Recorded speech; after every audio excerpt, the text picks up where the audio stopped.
These games went by so fast, I've got 2 of them for you. That might become standard going forward. I'm not really sure yet, and I'm just fooling around with stuff to see what I like. My hope is that it makes video lengths more consistent, but I'm worried it might be at the cost of good video flow. If you make it to the end, let me know if you'd prefer single or multi-game videos in the comments below. Today I'm playing my all-time favorite character, Specter Knight. If you know anything about me, then you know that I absolutely love this character and any other character like it. The combination of high tempo, high movement, and high damage makes for explosive, spectacular games. Playing Specter Knight is all aggro, all the time. You burn cards on your ability and expensive boosts like Judgment Rush to throw unfair attacks that your opponent has slim odds of beating. When you run out of cards, refill your hand and strike in the same action with boosts like Gathering Darkness and Dash Slash. Finally, when you reach 5 or more gauge, snuff out your opponent's chances of winning by exceeding and unlocking your ability on defense. It's expensive, but winning ain't cheap and every resource not spent winning is a resource wasted. So flip and close out the game before the opponent knows what hit him. Speaking of which, let's get to the games. The game starts and I'm going second. Because Propeller Knight has both a range 4 fast poke and a range 4 to 6 slow fireball that ignores armor, I don't have any obvious defensive plays in the face of a turn 1 strike. I keep a block though, just in case. Something I'm excited about with this opener is having 1 copy of both of my ultras. Because Judgment Rush costs 3 force, you're super happy to save on cards and have 2 of that force come from Barrier Lantern. Unfortunately, we're not going first, so we'll just have to wait and see what our positions are after our opponent's first turn.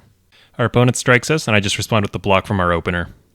Unfortunately, our opponent did in fact set the armor ignoring Cannonball. We take 4 down to 26, our opponent pushes, moves in, but forgets to draw the card off of Cannonball. Neither of us noticed, because this is just a for funsies pickup game. If either of us had, we would have just had him draw it.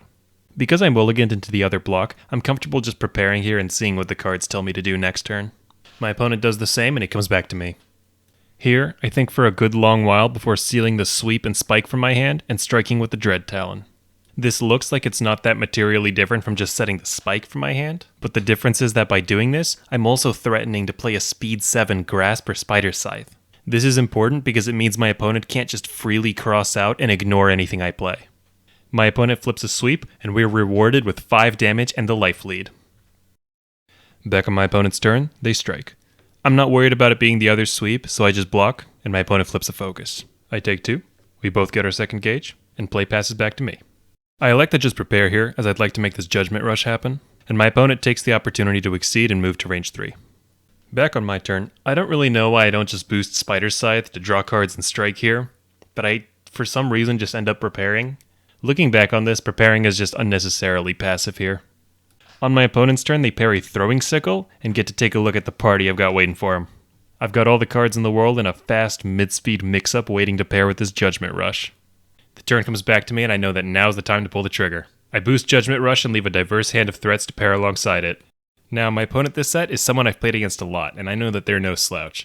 I know that they know that one of the best ways to beat Specter Knight is to crush a high investment strike like this. They're the kind of player that just might respond with Assault here, knowing that it'll beat Dread Talon on the off chance that I get greedy. They have shown me both a focus and a sweep, but Propeller Knight actually has a 3rd slow in his kit in the form of Propeller Pull, so there is still a lot of value in setting the Dread Talon here. Ultimately, I decide on Spider Scythe. My opponent spends like 30 seconds deciding what to defend with, which, if you're a Specter Knight player, is right where you want to be.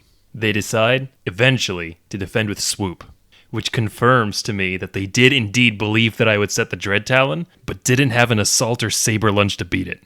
I kind of wonder if my opponent would just be better off Wild Swinging here, because this actually gives me a lot of information about the cards in their hand. This tells me that they don't have Saber Lunge, Cross, or Assault. Now, I'm not sure if they're holding slows that they were too scared to play, or cards like Grasp, but I end up putting them at range 1 anyway, just in case. When it comes back to their turn and they strike, I know for sure that it's Grasp, because I don't believe that my opponent would take the 50-50 chance on losing a slow to this Dread Talon.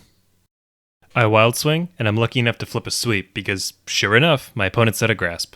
Imagine my surprise when I discard Saber Lunge from my opponent's hand. It might be that they thought Swoop can dodge dive, but because I get to choose the order in which the 2 advance effects occur, I can actually always hit with dive. On my turn, I set what is very obviously the other Spider Scythe. I know that it's very possible for my opponent to be holding a slow attack to trade with this, but I'm so close to my Exceed side that I can taste it. Again, I luck out, and not only does my opponent not have anything in their hand, but they Wild Swing an Assault, and I get a free 3 damage in and my 5th gauge.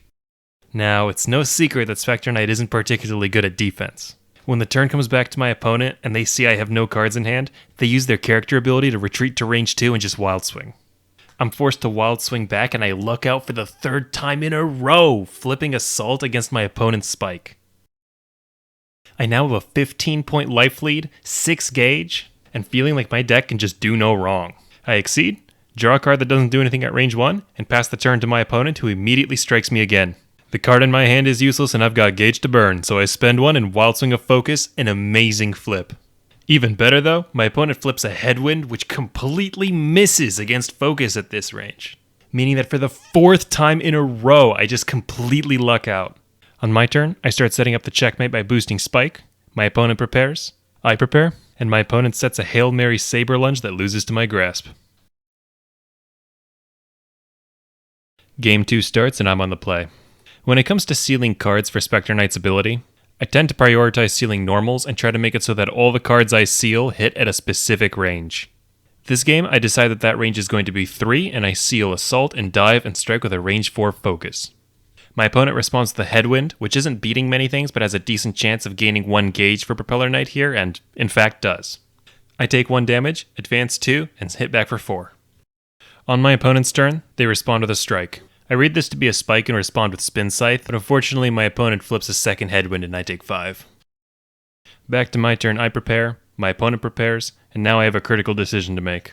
I think my opponent's holding Launcher here, and while I can seal 2 cards to my character ability and strike with Focus here to try to beat it, if my opponent sees through my plan and crosses here, we'll end up at range 4 again, and then my opponent will just be able to Launcher me for free on their next turn.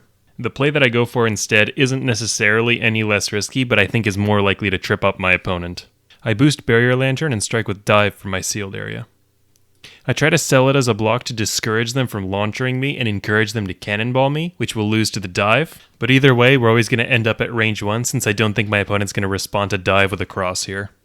Despite that, my opponent actually responds with Cross anyway, which makes me think that they are holding Cannonball, but didn't want to risk it against the Dive. This makes us end up at range 3 though, so their Cannonball isn't live. On my opponent's turn, they strike. I could defend with either of my slows here, but since my luck's been running hot all night, I decided to just Wild Swing, and I flip a Cross against my opponent's Assault.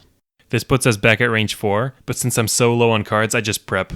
It might be better to spend one of my 2 cards to move to range 3 here, but my luck keeps flowing and I draw a Dive against the Cannonball that I'm pretty sure is coming. My opponent strikes, I dive, and there it is. My opponent and I take turns drawing cards, but I draw a straight up bomb in the form of 2 Dread Reapers. When the turn comes back to me, I use one to boost the other and strike with Sweep, knowing that my opponent's only good option is to defend with Block, which is extra scary when they haven't seen a single Dread Talon from me yet. The opponent bravely responds with Grasp, trying to cheese the Dread Talon, but the Sweep crushes them for 8 damage and discards a Spike. Back on my opponent's turn, they strike, and I respond with the Focus I saved. They flip a Sweep and we trade 4 to 4. Because I didn't have any cards in hand when I set the attack, they actually have to discard from an empty hand, and then I draw a card because my attack resolves second, which makes it so I actually win out here a little bit. The turn comes to me, I prepare, and then my opponent exceeds. Last game, my 5th gauge was a Spider Scythe. This game, I switch it up and set Spike instead, which works out perfectly because my opponent defends with Block. When it comes back to my opponent's turn, it seems like they have an almost insurmountable hill to climb. I'm at 5 gauge, I'm about to exceed, and after I do, I'll have access to a speed 7, range 3, 4 power Spider Scythe. Running out of options, my opponent retreats 1, strikes, and I think for a while before responding with Assault. My opponent flips Spike, and just like that, the game is over before I even get a chance to flip. I realize after editing and narrating these 2 games that they weren't really great showcases of high-level Specter Knight or high-level Propeller Knight, but whenever this particular opponent and I play, our games often end up this kind of quick, brawly medley anyway, and I think that also makes for fun and different content. I think Exceed's a really beautiful game with no one perfect, correct playstyle. If you compare these games to my last video's game, you can see the difference in both pace and playstyle that different matchups and even different personalities create. I'm still messing around with stuff and I'm not really sure which format I want to do with these yet, or even for that matter what energy I want to bring. If something sticks out to you as really working for you, or being really enjoyable, or you think is just really good for these videos, definitely let me know in the comments or by messaging me on Discord or something. My hope for these videos is to share the excitement and tension that I think comes with games of Exceed that I feel no other card game really replicates quite as well. I really do think that Exceed is just the best game, and I hope that these videos help share that with you. If I can get even one person hooked on this, then this will have been a success. Either way, I hope you enjoyed the video. See ya!